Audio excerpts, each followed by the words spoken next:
السلام علیکم ورحمۃ اللہ وبرکاتہ۔ اعوذ باللہ من الشیطان الرجیم، بسم اللہ الرحمن الرحیم۔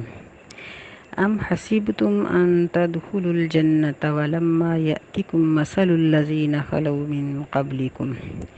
کیا گمان کرتے ہو تم یہ کہ تم داخل ہو جاؤ گے جنت میں، ولما یأتکم مثل الذین خلوا من قبلکم، اور لما کا معنی ابھی نہیں آئے گی، یعنی ابھی نہیں، یأتکم آئی تمہارے پاس، ولما یأتکم اور ابھی نہیں آئی تمہارے پاس، مثل الذین خلو من قبلکم مثل ان لوگوں کی جو گزر گئے تم سے پہلے، مستہم البأساء والضراء پہنچی ان کو بھوک اور تکلیفیں، وزلزلوا اور وہ ہلا دیے گئے، حتیٰ یقول الرسول یہاں تک کہ کہتے تھے رسول صلی اللہ علیہ وسلم، والذین آمنوا معہ اور وہ لوگ جو ایمان لائے اس کے ساتھ، وہ کہتے تھے متی نصر اللہ کب آئے گی اللہ کی مدد، الا ان نصر اللہ قریب خبردار بے شک اللہ کی مدد قریب ہے، یسألونک ماذا ینفقون سوال کرتے ہیں وہ آپ صلی اللہ علیہ وسلم سے کہ وہ کیا خرچ کریں، ماذا کا معنی کیا، ینفقون وہ خرچ کریں، کیا خرچ کریں وہ،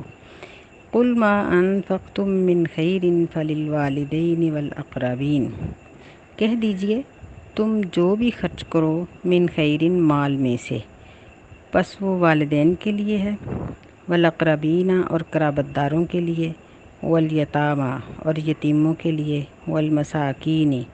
اور مسکینوں کے لیے، وابن السبیل اور مسافروں کے لیے ہے، وما تفعلوا من خیر فإن اللہ بہ علیم اور جو بھی تم کرو گے بھلائی کا کام بس بے شک اللہ تعالیٰ اس کو جانتا ہے، کتب علیکم القتال وہو کرہ لکم فرض کیا گیا ہے تم پر لڑنا، وہو کرہ لکم اور وہ تمہیں برا لگتا ہے،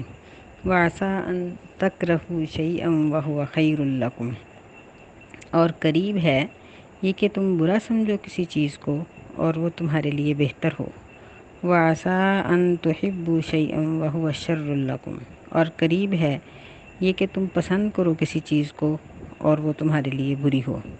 واللہ یعلم وانتم لا تعلمون اور اللہ تعالیٰ جانتا ہے اور تم نہیں جانتے۔ اب ہم دوبارہ اس سبق کو دیکھتے ہیں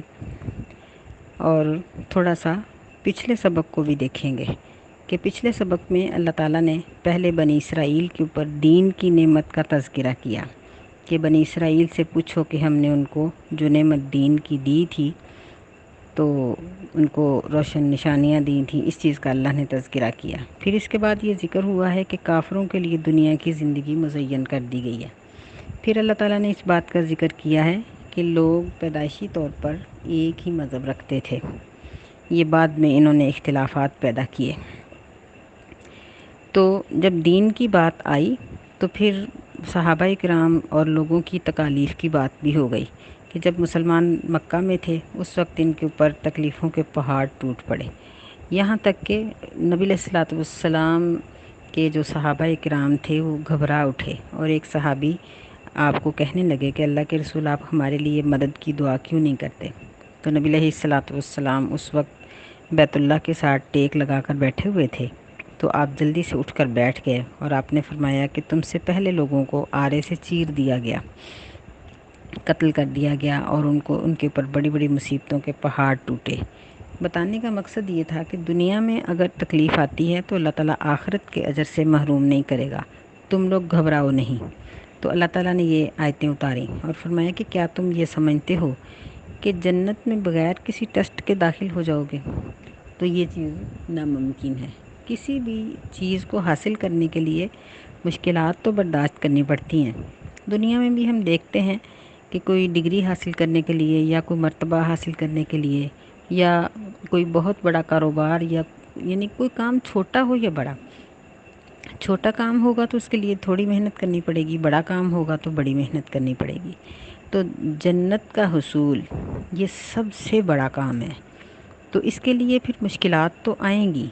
ٹیسٹ تو ہوں گے، کچھ محنت تو کرنی پڑے گی۔ تو فرمایا کہ تم کیوں گھبرا گئے ہو، حالانکہ پہلے لوگوں جیسی تکالیف تمہارے اوپر نہیں آئیں کہ ان کو آرے سے چیر دیا گیا اور ان کے جسموں کو ٹکڑے ٹکڑے کر دیا گیا۔ مستہم الباسا، یہ باسا یعنی یہ بھوک، فقر، فاقہ اور اس طرح کی بہت سی مصیبتیں ان پر آئیں۔ وضراء، یہ باقی تمام تکلیفیں ہیں جس میں یعنی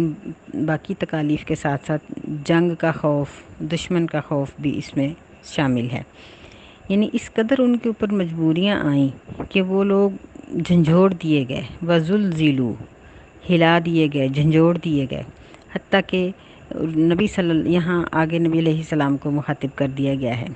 کہ رسول اللہ صلی اللہ علیہ وسلم بھی اور ایمان والے لوگ بھی اس بات سے گھبرا اٹھے اور کہنے لگے کہ متی نصر اللہ، کہ اللہ کی مدد کب آئے گی۔ تو اللہ تعالیٰ نے جواب میں فرمایا کہ خبردار، یعنی خبردار رہو، اللہ کی مدد بہت قریب ہے۔ یعنی اللہ تعالیٰ نے ان کو نا امید نہیں کیا بلکہ امید دلائی کہ تم لوگ پریشان نہ ہو جاؤ، اللہ کی مدد قریب ہے، اللہ تعالیٰ تمہاری مدد ضرور کرے گا۔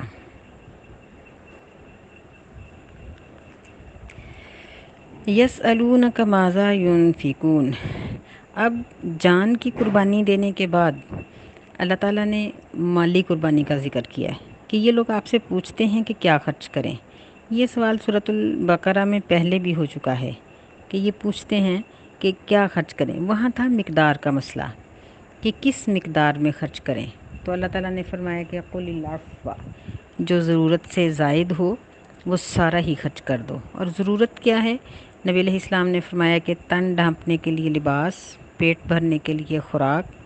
سواری کے لیے گھوڑا یا گاڑی، رہنے کے لیے ایک مکان، یہ چیزیں، اور ایک روایت میں ایک غلام کا ذکر بھی آتا ہے۔ یعنی یہ انسان کی ضروریات ہے، زندگی ہیں، اس کے علاوہ جو کچھ بھی ہے وہ اللہ کی راہ میں خرچ کر دو۔ یہاں تھوڑی سی اس بات کی طرف توجہ دلائی گئی ہے، یہ سوال کیا گیا ہے کہ کس ترتیب سے خرچ کیا جائے۔ تو اللہ تعالیٰ نے فرمایا کہ سب سے پہلا حق والدین کا، پھر قرابت داروں کا، پھر یتامہ کا، یتیموں کا، پھر مساکین کا، پھر مسافروں کا حق ہے۔ یہاں یہ جو والدین کے اوپر خرچ کرنے کی بات ہوئی ہے، اس کی وجہ سے مفسرین یہ اس کی تفسیر بیان کرتے ہیں کہ یہ زکوٰۃ نہیں ہے بلکہ زکوٰۃ کے علاوہ باقی خرچ ہے، کہ اس میں والدین کا پہلا حق ہے، یعنی اپنی ذات کی پر خرچ کرنے کے بعد، ذاتی ضروریات کے بعد والدین کے اوپر خرچ کرنا یہ پہلا حق ہے۔ اور قرابت داروں میں سب سے پہلے وہ لوگ آئیں گے جو ہماری کفالت میں ہیں، مثلاً بچے، بیوی، اور اگر کوئی ہمسایہ یا کسی کا ہم نے کوئی ماہانہ یا ہفتہ وار خرچ لگایا ہوا ہے تو یہ لوگ اس میں آ جائیں گے، جن کے ساتھ یعنی رشتہ داری کے تعلقات ہیں یا ہمسائیگی کے تعلقات ہیں۔ یتامہ سے مراد وہ بچے جو نابالغ ہیں اور ان کا باپ بغیر کسی جائیداد کے فوت ہو جائے۔ مساکین وہ لوگ ہیں جو کوشش تو کرتے ہیں لیکن کوشش کے باوجود ضروریات پوری نہیں ہوتی۔ اور مسافر یہ امیر بھی ہو سکتا ہے اور غریب بھی ہو سکتا ہے۔ یعنی اس ترتیب سے زکوٰۃ کے علاوہ باقی اخراجات کیے جا سکتے ہیں۔ ان میں سے یہ تین جو ہے نا، یتامہ، مساکین اور ابن السبیل، مسافر، ان کے اوپر زکوٰۃ بھی خرچ کی جا سکتی ہے اگر وہ زکوٰۃ کے حقدار ہیں تو۔ یا بعض مساکین ایسے ہوتے ہیں جو غربت کو پسند کر لیتے ہیں لیکن زکوٰۃ نہیں پسند کرتے، تو پھر ایسے لوگوں کو نہیں دینا چاہیے۔ اگر پاکیزہ رقم ہو، زکوٰۃ کے علاوہ کوئی چیز ہو تو دے دیں، اگر نہیں تو اگر وہ نہیں زکوٰۃ کے ساتھ کوئی سہولت لینا چاہتے تو نہ دی جائے۔ وَمَا تَفْعَلُوا مِنْ خَيْرٍ فَإِنَّ اللَّهَ بِهِ عَلِيمٌ، اور تم جو بھی بھلائی کا کام کرو گے تو اللہ تعالیٰ اس کو جانتا ہے۔ یعنی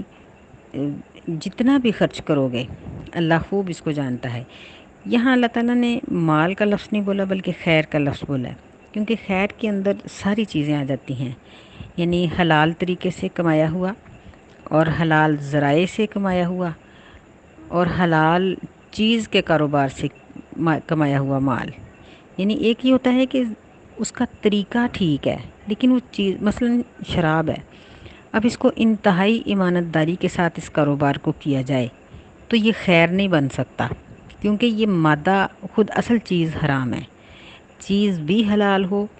اور اس کی تجارت کا طریقہ کار بھی حلال ہو اور وہ حق بھی اپنا ہی ہو اور وہ طیب ہو، خبیث نہ ہو، یعنی خراب ہوئی چیز نہ ہو، مثلا باسی کھانا، پھٹا ہوا کپڑا، یہ بھی نہ ہو، تو یہ ساری چیزیں پھر اس کے اندر یہ صفات پائی جاتی ہوں وہ خیر کہلاتی ہیں۔ فرمایا کہ جو بھی تم بھلائی کا کام کرو گے، خیر میں سے خرچ کرو گے، اللہ تعالیٰ اس کو جانتا ہے، یعنی خرچ کرنے والے کو اس بات کی فکر نہیں کہ وہ پہلے خرچ کرے پھر اللہ تعالیٰ کو اطلاع دے اور پھر پریشان ہو کہ پتہ نہیں اللہ کو پتہ چلا ہے کہ نہیں، پتہ چلا ہے کہ نہیں۔ انسان جب نیت کرتا ہے نا ایک خرچ کرنے کی، اللہ تعالیٰ کو اسی وقت اس کا علم ہو جاتا ہے، تو فرمایا کہ اللہ اس کو جاننے والا ہے۔ یہاں ہمیں اس آیت سے ایک اور بات بھی معلوم ہوئی، وہ یہ ہے کہ اپنے بعض رشتہ دار ایسے ہوتے ہیں جن کے گھریلو حالات کمزور ہوتے ہیں،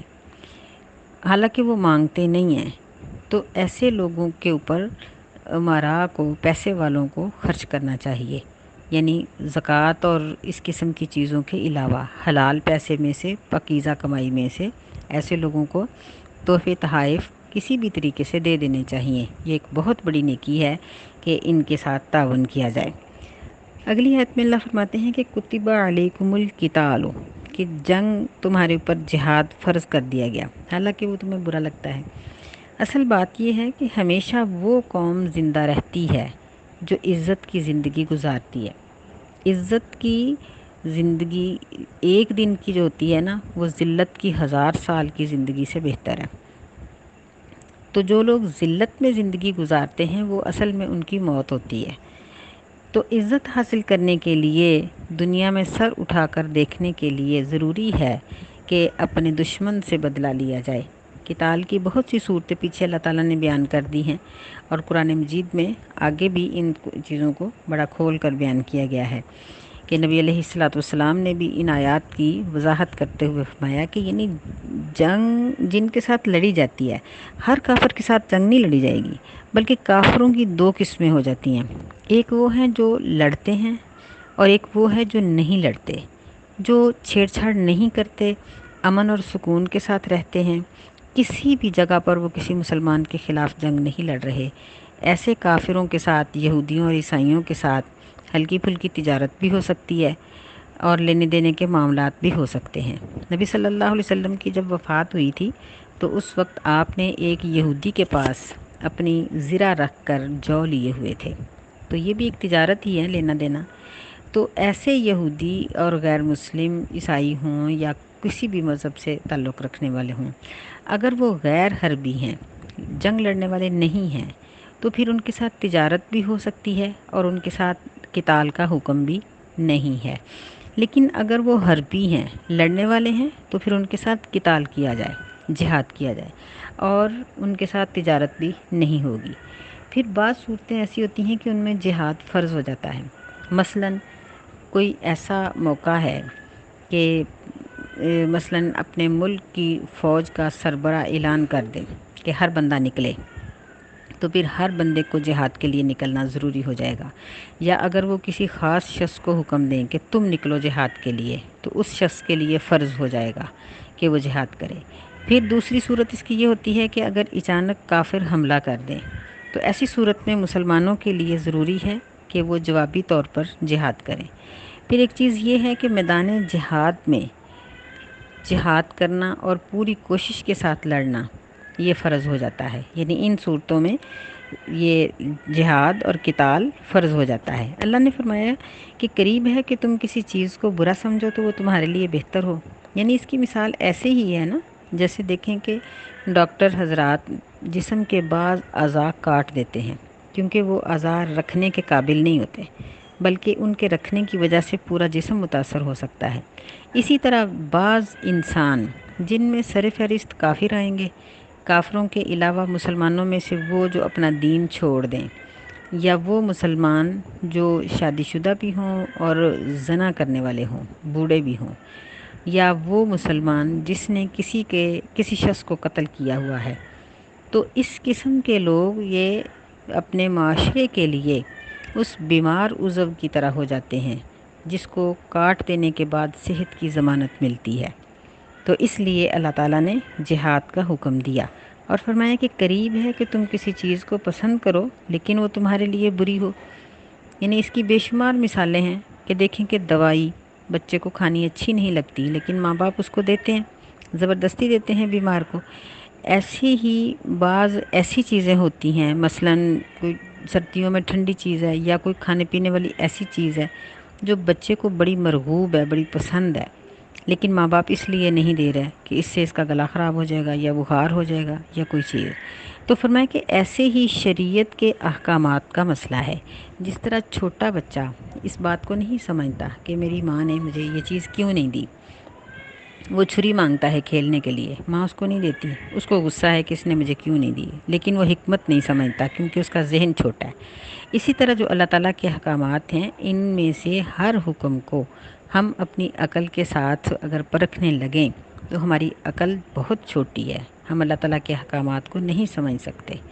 اس لیے ہمیں یہ حکم دیا گیا کہ قرآن اور حدیث سے جو بھی مسئلہ ملے اس پر عمل کر گزرو، یہ نہ سوچو کہ یہ کیوں ہے، کیا ہے، چونکہ چنانچہ والی بات نہ کرو، بلکہ وہ کام کر لو۔ کرنے کے بعد ممکن ہے کہ سمجھ آ جائے کہ اللہ تعالیٰ کی اس کے اندر حکمت کیا تھی۔ اگر پھر بھی سمجھ نہ آئے تو اس مسئلے پر عمل کرنا ضروری ہے، سمجھ آئے یا نہ آئے، کیونکہ ہماری عقلیں چھوٹی ہیں، ہم دین کو اپنی عقل پر نہیں پرکھ سکتے کہ ہر حکم کی حکمت کو سمجھیں۔ بہرحال اتنی بات ضرور ہے کہ اللہ تعالیٰ کا کوئی بھی حکم حکمت سے خالی نہیں۔ واللہ یعلم وانتم لا تعلمون، اور اللہ تعالیٰ جانتا ہے اور تم نہیں جانتے۔ السلام علیکم ورحمۃ اللہ۔